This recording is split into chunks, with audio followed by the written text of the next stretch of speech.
saying social justice for a lot of people scares them because it makes them feel uncomfortable, and because um, it makes them realize that there is that inequality out there, and that not everyone is living in the same bubble that they are.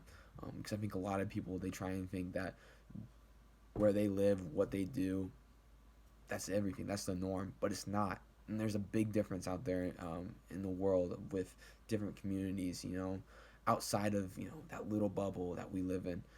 There's a big difference in the way that people live, but it's such an important thing to bring up, because if we don't bring it up, then we're never gonna realize it, and we're gonna be uncultured. We're gonna be um, just one dimensional in the way we think, the way we perceive ideas and everything. We'll just be so focused on that bubble that we grew up in, but not realizing that other people did not grow in that same bubble.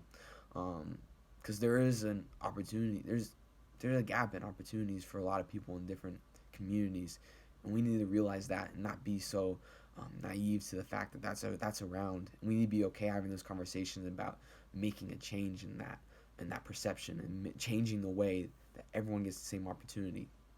That just starts with conversations. That starts with people realizing that that is a real thing out there, and we need to start addressing ways of positively changing that, of being more culturally sound in the way that we interact with other people. There needs to be a shift in that interaction. Um, and then instead of running away from those conversations, we need to attack them head on with love, with understanding, with respect for the different cultures that are around us. Because I mean, growing up for me, I mean, I grew up in a little town in Meade, Washington. There's not a lot of culture here. It's not, but I have those conversations with people because I don't know anything. I'm stuck in this little town, you know. I have to get outside of it to really know what's out there.